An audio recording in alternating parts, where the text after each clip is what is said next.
appreciated, like, I guess, most of the time, their defendant or their, defense don't, like, tell them actually what happened. No. Yeah. They just, tell them, all right, get me out of here. This is what happened. But I told them what happened. I didn't want them going, if this was going to go, like, anywhere in courts, I didn't want them to be under a false pretense and, like, get surprised. So I know, like, there was probably things that you guys probably knew that maybe if I lied to them and just tell them, no, this is what happened, that it would have, like, made them look, foolish and stupid and just, like, unprepared. And I was like, this is what happened.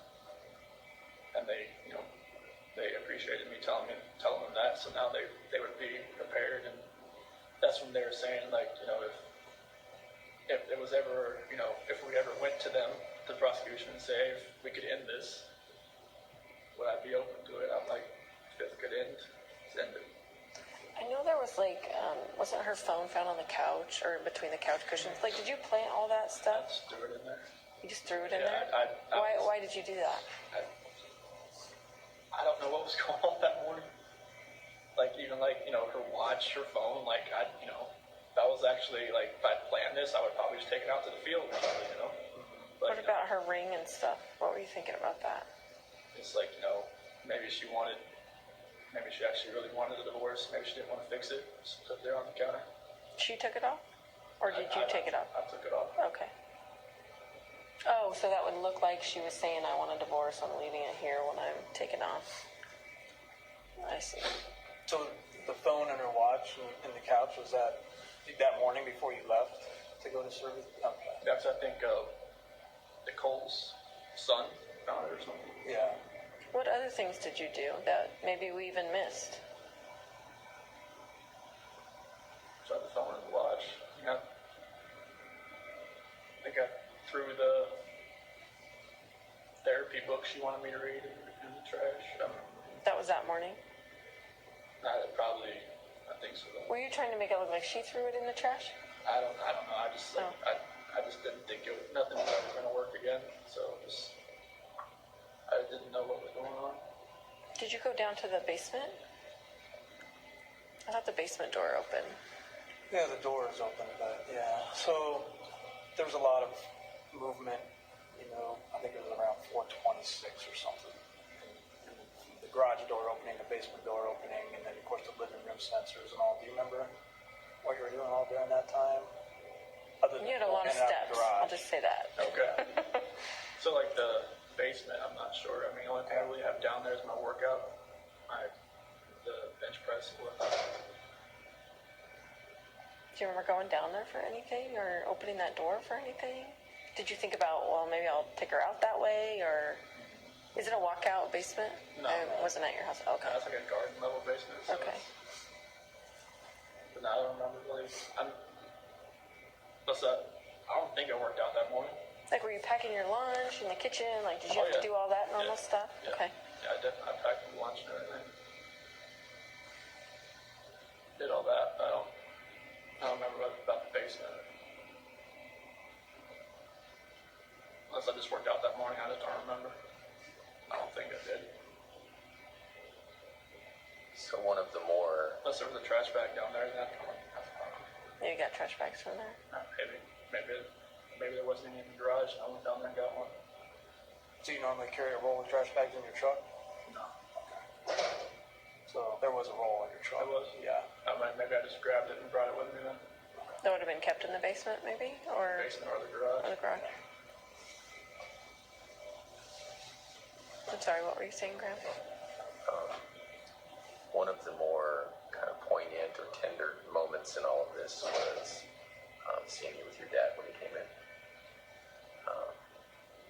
What was it like when you picked him up at the airport? It was very strange. It was kind of like I almost knew this was probably the last time I'd ever see him on the outside. In my head, I knew that. Yeah. What'd you guys talk about? Honestly, like, he just wanted to talk about sports. He's always kind of like, distance himself from like a problem. type thing. Like, you know, when, like if there's ever an issue or anything like that, he always want to talk about, like, just bring up, like when I would try to get him to quit smoking, like all the time, like that's after like I graduated high school and whatnot, he would. Are you talking about cigarettes? Yeah. Okay. And he would always like just change subject, like, oh, you know what happened in the race, football, or something. I mean, he just never wanted, like, you know, he said, okay, yeah, I'll get to it, and then just boom, something else. And you know, I just kind of felt like it was kind of like that, you know, like he maybe asked like a few questions, like, you know, do you know where they're at? Do you think you know where they're at or anything like that? And I just, you know, told him no. And then like start talking about sports and just like normal things. Just kind of, I'm not sure if he maybe knew anything, you know, maybe he kind of figured out something maybe happened and just wanted to talk to me as his son. Is it possible he saw that you were in a stressful situation and wanted to do what he always did, make things comfortable? I think that was a good way to put it. I bet you picked up a lot of that from him. Yeah, because in stressful situations, like I mean, the gray hair didn't show it, but like I try not to be in stress. But you know, it's like, you know, I worked on cars. There was a lot of stress because it's always, you know, it's on commission. You know, you get paid what you do, not by showing up. So you know, the Andarco was a little less stressful because, you know, I got paid just to be there. But you know, Was your dad's marriage like yours and Shanann's marriage, as far as like your dad was the more passive one and your mom was the more my mom dominant? was always the more aggressive one. Was she like Shanann in a way? I mean, were you attracted to Shanann because she was kind of like how your mom and dad's relationship was, or? It was like, you know, it almost mirrored like her mom and dad's relationship, honestly, because her dad's like my dad. Because they're both like kind of calm, cool, and collected. I could see that, yeah. And her mom is very. Sandy rules that roost. Oh yeah, yeah, very. And it's just like, you know, I kind of related it to that. It's like her mom always said like she always told Shanann that she would marry somebody that was kind of like her dad, and I felt like I was kind of like her dad. I mean, I wasn't like, you know, I couldn't build a lot of things he could, but you know, our personalities were kind of like, you know, I was always, you know, I think he really liked me the first time he met me because like I was helping Shanann with this. She had got this car from the dealership that she worked at, and she was driving around and it felt like, you know, the wheel was about to fall off. And I pulled over where her dad was, and I got her meat jacked it up, and I was like, you know, trying to fix everything. He's saying like any other guy she'd ever dated would have just like stood by and watched me do it. And so I think that's when she really like kind of liked me. Took to you. It was just like I was always wanting to help people, not to hurt anybody. Well, and you helped her all through her lupus, and you're at the colonoscopy, and you're jacking up the car. Yeah, I mean, anytime she had an issue with like Carter at the Dirty South Customs, like I would just go out to work, see what I could do with it. You know, I would just do whatever I could to help. Yeah. Well, and I think one of the reasons Frank and Sandy work so well is because Frank let Sandy be Sandy. Yeah. And they probably both saw in you that you let Shanann be Shanann. Yeah, I just like, you know, I didn't try to change her. Right. Like I just let her be, you know, who she is. Yeah. She's like, you know, she's gung ho. She's, you know, she knows what she wants. She's gonna go get it. Yeah. And I didn't say, hey, you know, you can't do that. And that's what her first husband did. Yeah. He controlled everything. He tried to be Sandy, and it didn't work. And she turned into almost like me. She was like, she just kind of like played back and just kind of like let him do what he was doing. And then I think she learned after that she could just be herself. And then with me, she could definitely be herself. Yeah. So that's how it worked. So do you think your dad had any inkling? Because I'm trying to remember the timing. He showed up when you were still walking around. You weren't in any trouble yet when Ronnie came in. Yeah, I had met with you the night before for like 3 or 4 hours. And then I was at Nick and Amanda's house. Okay. And I was there, and that's when I went to go pick him up. Okay. And when you picked him up, it was early that morning, right? He was like 10:30, I think, when his flight came in. Okay. And then so from there, you guys probably drove home and then to the police station. Yep. And the talks there were no type of confession from you. Okay. No, it was like, he was just gonna wait. Okay. I told him, like, you know, if you're hungry, there's like that barbecue joint down the street, and like, you know, it's good. And just, you know, he told me he never left. He didn't. I wasn't lying. Yeah. He's faithful. He was. I mean, I don't know how he lasted that long without food. We ended up giving him food. Yeah. Oh, okay. Yeah. He was great. And the reason I ask is because when I look back and watch that video, now knowing what I know after talking to you today, I can see how genuine he was. But I just didn't know if you guys had come up with some sort of plan. Okay. No, we never talked about anything like that. If I had told him anything, he would have probably just told me to just tell him right away. I think you're right. Like, he would have still loved me either way, but he would have told me you need to tell him, like right now. Yeah. Like, you know, I mean, I didn't think I was going to be there for 14 or however long it was, like 10 hours, however long I was there that day. You were there a long time. Yeah, but it was, he would have told me just to say, just to tell you. Yeah. Did you know walking in there that you were going to tell us? Or did you think... I mean, I knew there was a reason you brought me back in. I know, well, for the, What'd you think about the polygraph? that was horrible. Why did you say I that? don't know how you do that. Why did you say that? Because Tammy's a torturer. I am not. No, like, I mean, Tell me. You answered, you asked me questions for like 3 or 4 hours beforehand, and then you do the polygraph, and it's like you just break down somebody's brain to where like, Too it's much like, or too what? much. Jello, and it's just like, I know it's you guys have a job and you have a plan, and that's what you executed it. She's thorough, right? There's just no way to get out of there without the truth. No, I mean, I kind of knew, like, because right when he asked me about, like, Saturday night, when I told you about the walking out, I was like, man, she was, like, going through her head. I was like, hi. Well, we did know, we found out about Nikki right before the polygraph. I figured that out after with meeting with John and everybody that she had met with somebody from the CBI, like on the 14th or the 15th. I was just like, wait, they were talking. Oh, okay.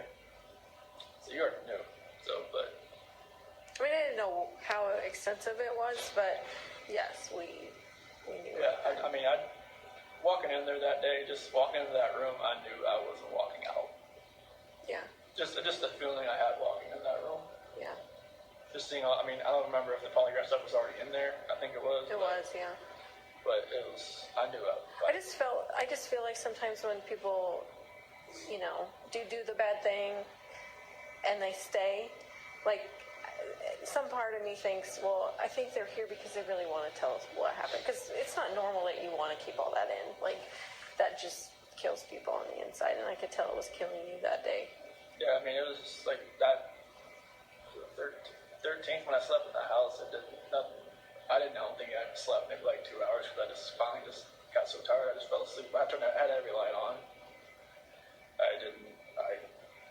Nothing felt right. What were you thinking about during your media interviews? I didn't want to do it. Why did you do it? Did you feel like you had to do it? I felt like, they would have just kept knocking on my door until I answered it. And, like, I didn't even set it up, but, Nicole Atkinson set it up.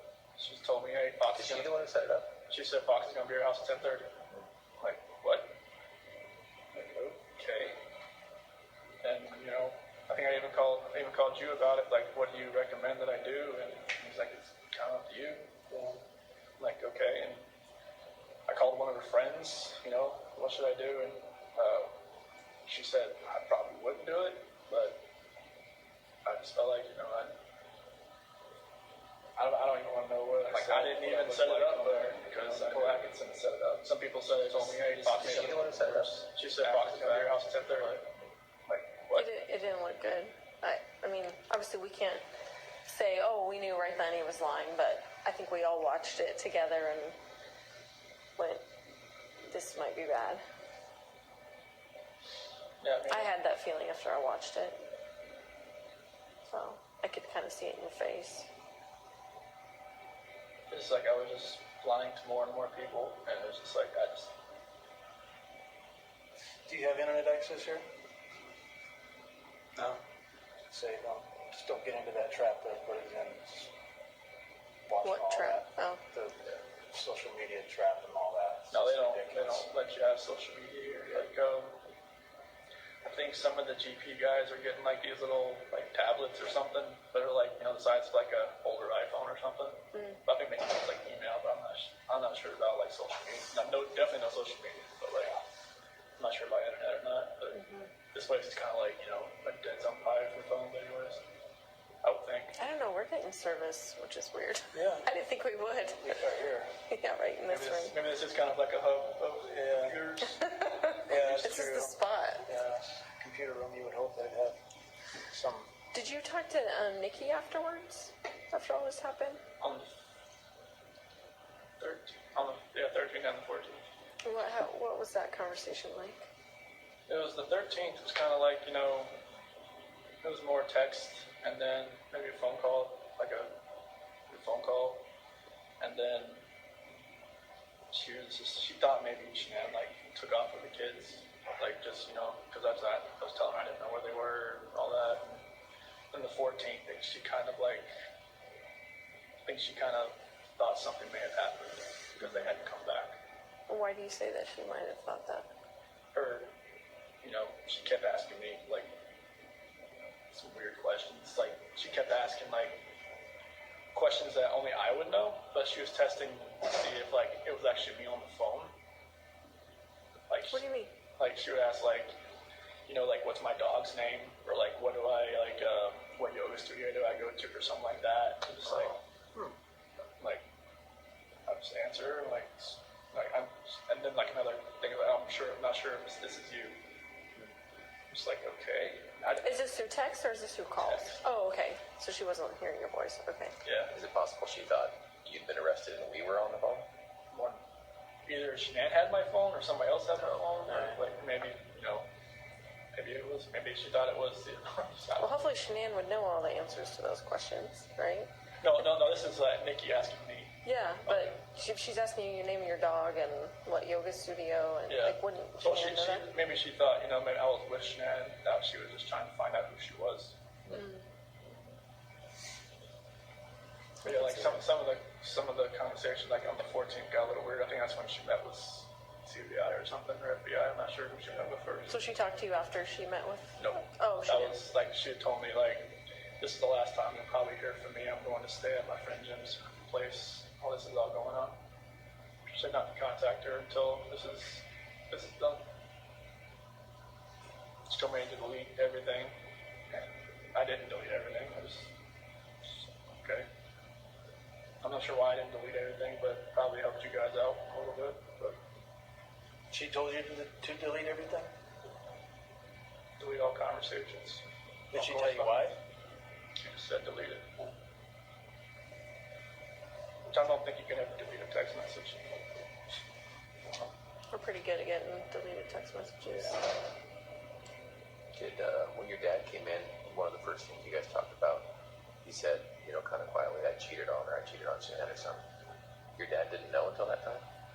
No, when I was in North Carolina on August 6th, when I spent most of the day with my parents and my sister and everybody, you know, I had told them like something like, you know, I don't think this is gonna work. Like, with what happened with the nuts and everything, and they're not being able to see the kids, you're like, you know, this is the first time they had talked to me, and pretty much. Oh, because you went 3 weeks or something, right? Yeah, because Shanann told me to call him while I was at the beach just to smooth everything out, because she was like, all right, whatever's going on in your head, you need to fix this. But she didn't want she didn't want the kids to see him. She didn't want to see him. And then, like, when I did see him on August 6th, it was after I went and saw my grandmother. She's in a nursing home.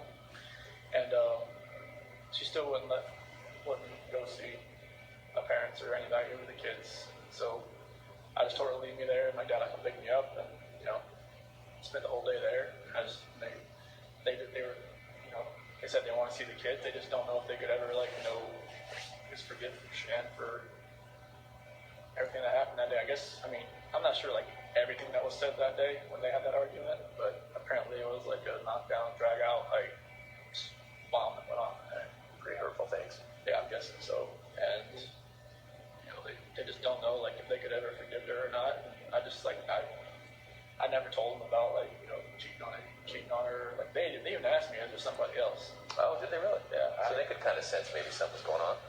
Yeah, because Nikki was texting me the entire time I was over there. Oh. So like, they could kind of see like I was texting somebody, but it was like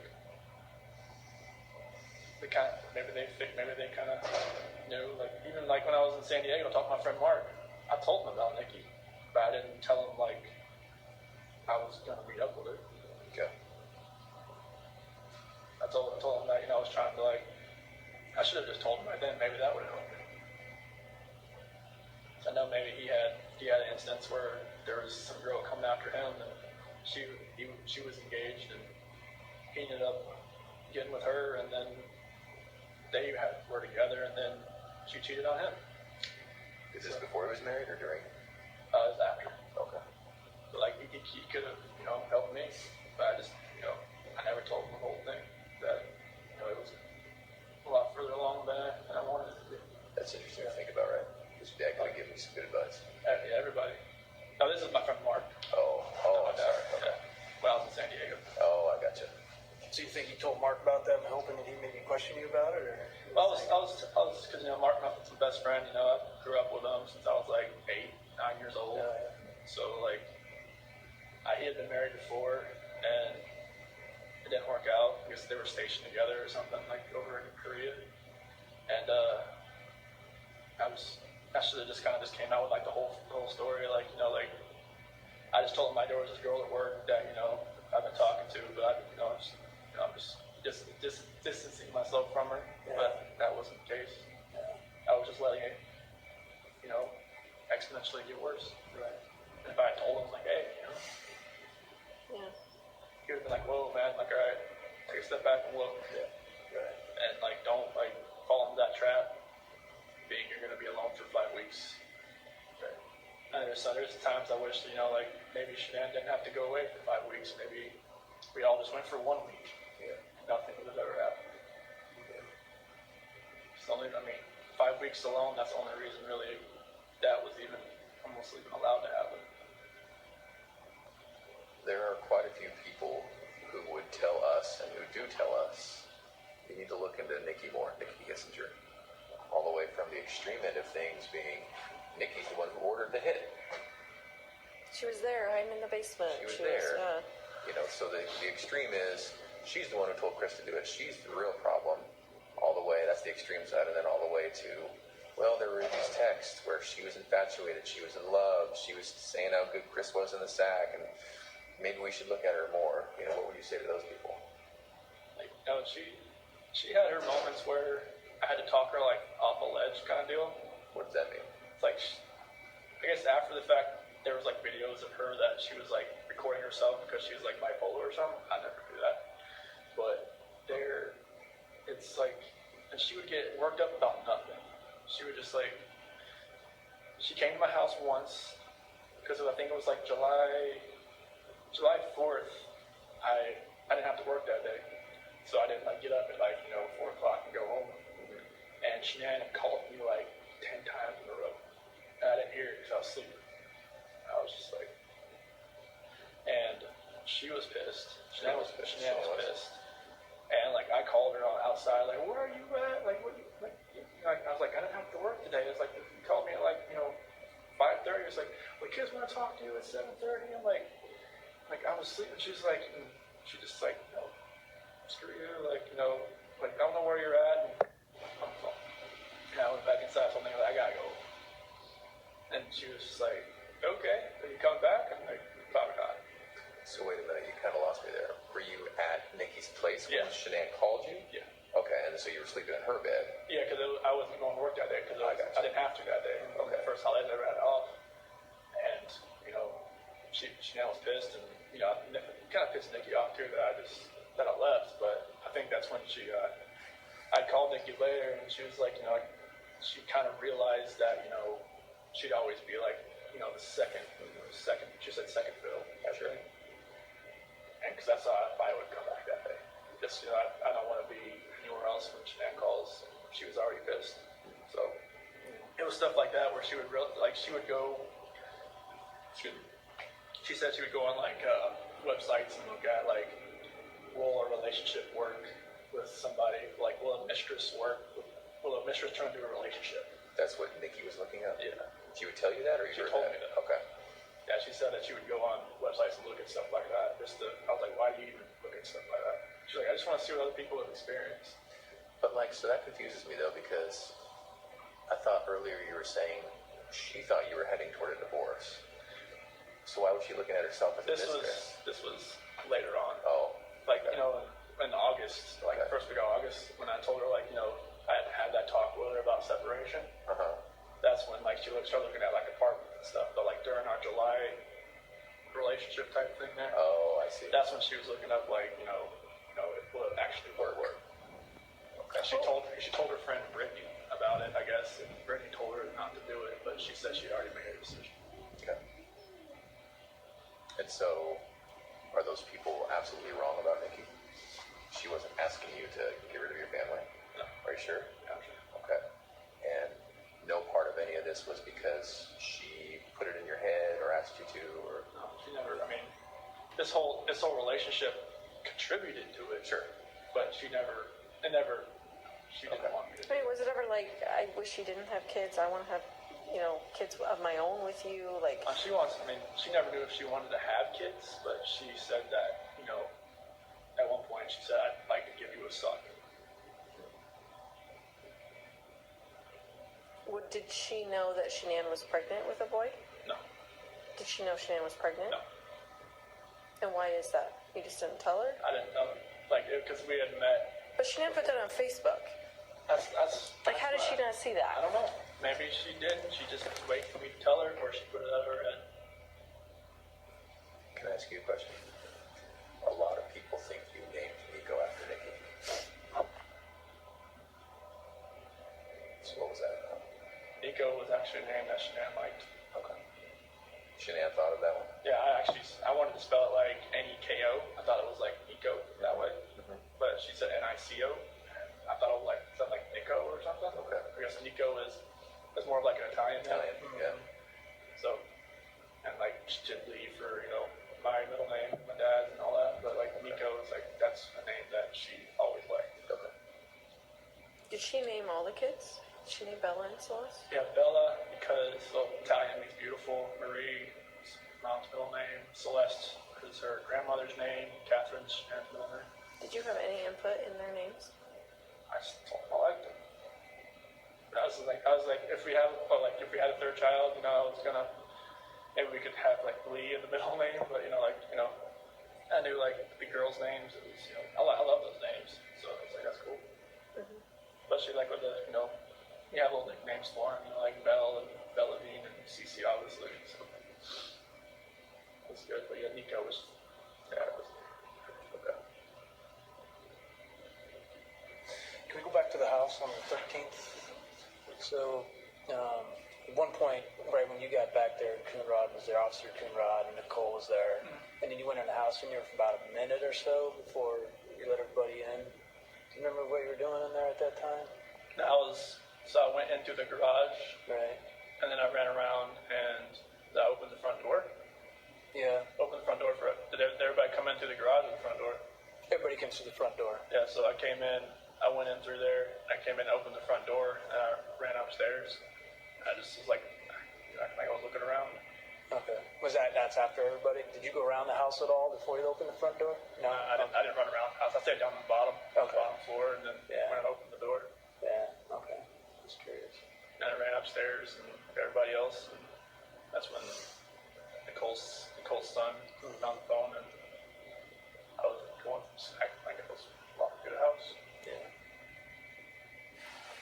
Shanann had her bra on. Was that normal that she would sleep in her bra? Every once in a while. I mean, she just got home from the plane, so she didn't even take off her makeup or anything. Maybe she was just that tired. But normally, no. Did it not come off when you guys had sex? I don't think so. Sometimes she just, she keeps her shirt on and she doesn't want me to do anything. Just like, she wants what she wants.